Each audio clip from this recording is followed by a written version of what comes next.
Fi Zilalul Quran, karya Syahid Said Qutb, diterjemah bahasa oleh Datuk Yusof Zaki. Semoga Allah memberkati dan merahmati ruh-ruh mereka. Tafsiran ayat-ayat 54 hingga ayat 57.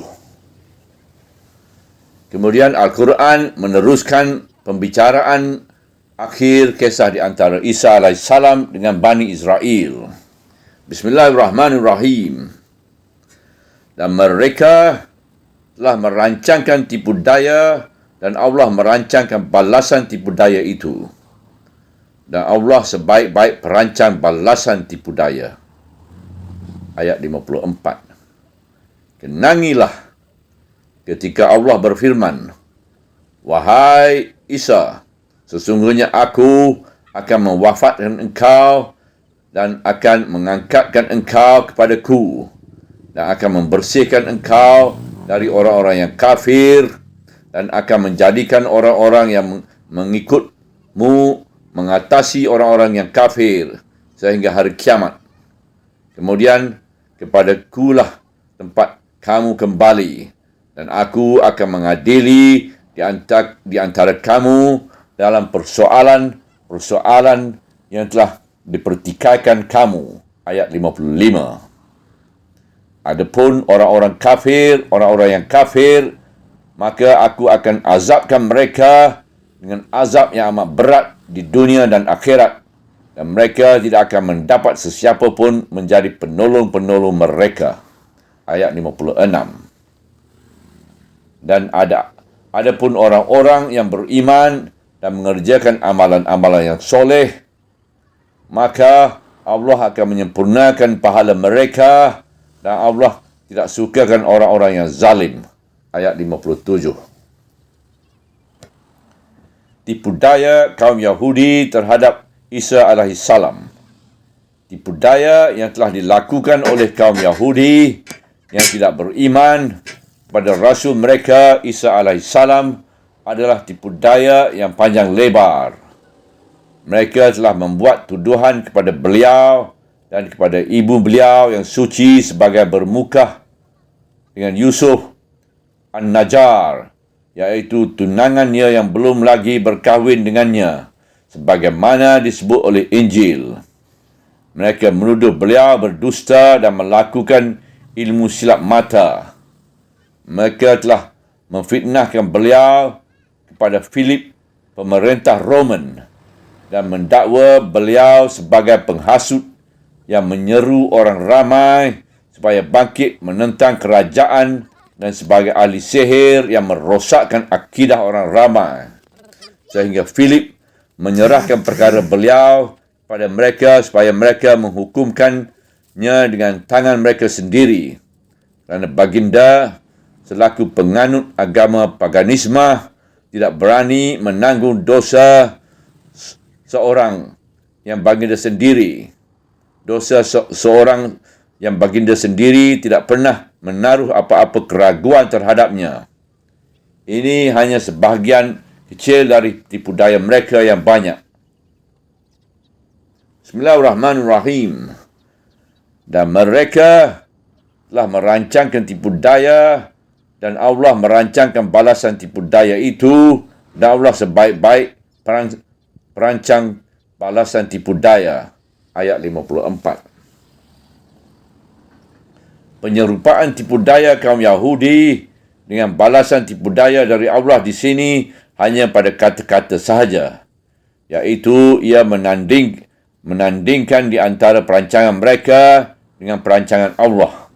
Kerana yang dimaksudkan dengan kata di sini ialah perancangan atau tadbir dengan tujuan untuk memperkecil-kecilkan perancangan dan tipu daya mereka apabila mereka berdepan dengan perancangan dan tadbir Allah. Bagaimanakah hendak dibandingkan mereka dengan Allah? Bagaimanakah hendak dibandingkan tipu daya mereka dengan tadbir Allah? Masalah kewafatan Isa AS. Mereka mahu mensalibkan Isa AS dan membunuhnya. Sedangkan Allah berkehendak mewafatkan beliau dan mengangkatkannya kepadanya dan membersihkan beliau dari bercampur gaul dan tinggal bersama-sama orang-orang yang kafir, yang najis dan kotor itu. Dan Allah berkehendak memuliakan beliau dengan menjadikan para pengikutnya mengatasi orang-orang yang kafir sehingga hari kiamat. Dan segala apa yang dikehendaki Allah itu telah berlaku, dan Allah telah menghancurkan segala rancangan yang diaturkan oleh perancang-perancang tipu daya itu. Bismillahirrahmanirrahim. Kenangilah ketika Allah berfirman, "Wahai Isa, sesungguhnya aku akan mewafatkan engkau dan akan mengangkatkan engkau kepadaku dan akan membersihkan engkau dan orang-orang yang kafir dan akan menjadikan orang-orang yang mengikutmu mengatasi orang-orang yang kafir sehingga hari kiamat." Penghujung ayat 55. Isu kewafatan Isa alaihissalam. Bagaimana beliau diwafatkan dan bagaimana beliau diangkatkan kepada Allah. Ini adalah perkara-perkara gaib yang termasuk dalam ayat-ayat yang mutasyabihah yang tidak diketahui pentafsirannya melainkan Allah. Di samping itu, tidak ada apa-apa faedahnya bagi kita membincangkan perkara-perkara yang seperti ini, sama ada dari segi akidah atau dari segi syariahnya. Mereka yang membangkitkan persoalan-persoalan ini dan menjadikannya sebagai bahan perdebatan dan perbahasan telah berakhir kepada pertelingkahan, kekeliruan dan kerumitan tanpa menghasilkan sesuatu hakikat yang tegas dan menyenangkan hati. Sedangkan perkara ini sepatutnya diserahkan kepada ilmu Allah sahaja. Pengikut-pengikut Isa mengatasi orang-orang kafir hingga hari kiamat. Adapun maksud Allah telah menjadikan para pengikut beliau itu mengatasi orang-orang yang kafir sehingga hari kiamat itu, maka ia bukanlah merupakan satu perkara yang sukar dihuraikan. Kerana orang-orang yang mengikut beliau ialah orang-orang yang beriman dengan agama Allah yang benar, iaitu agama Islam. Satu agama yang hakikatnya telah diketahui oleh setiap Nabi dan dibawa oleh setiap Rasul dan diimani oleh setiap mereka yang benar-benar beriman kepada agama Allah.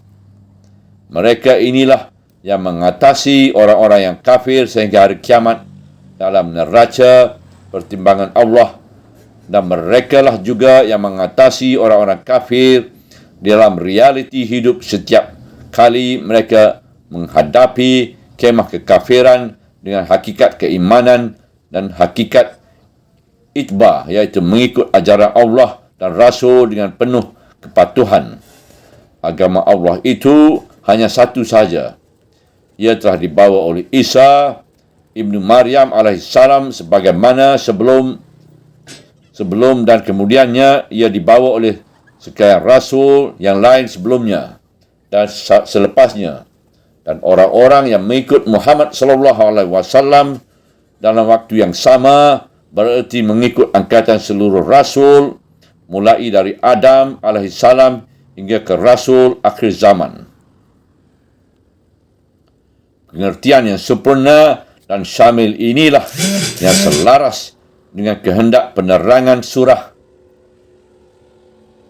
dan dengan hakikat agama yang ditekankan oleh ayat-ayat ini.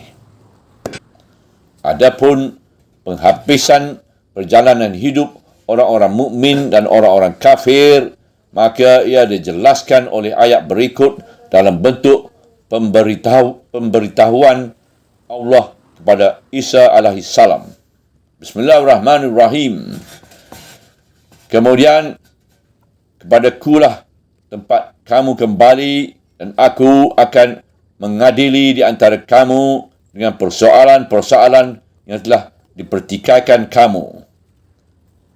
Ayat 55. Adapun orang-orang yang kafir, maka aku akan azabkan mereka dengan azab yang amat berat di dunia dan di akhirat, Dan mereka tidak akan mendapat sesiapa pun untuk menjadi penolong-penolong mereka. Ayat 56.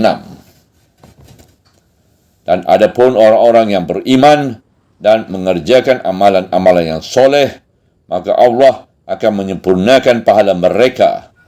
Dan Allah tidak sukakan orang-orang yang zalim. Ayat 57.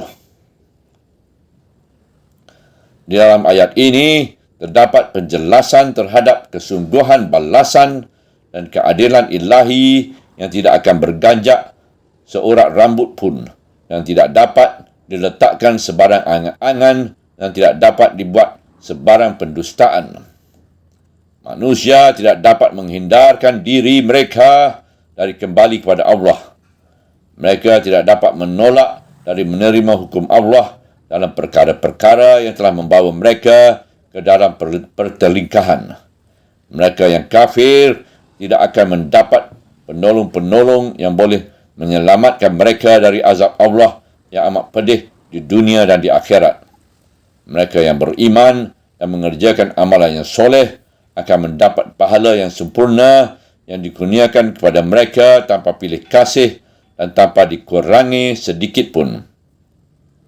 Dan Allah tidak sukakan orang-orang yang zalim. Penghujung ayat 57. Oleh itu, amatlah jauh bagi Allah bertindak zalim, kerana Dia sendiri tidak sukakan orang-orang yang zalim.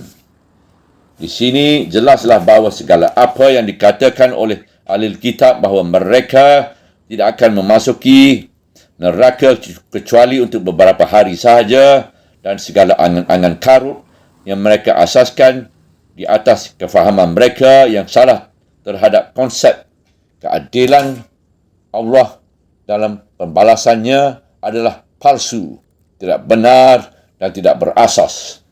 Subhanallah, walhamdulillah, wala ilaha illallah, wallahu akbar, wala hawla wala quwata illa billah al-aliyyil azim, wala hawla wala quwata illa billah al-aliyyil azim, wala hawla wala quwata illa billah al-aliyyil azim.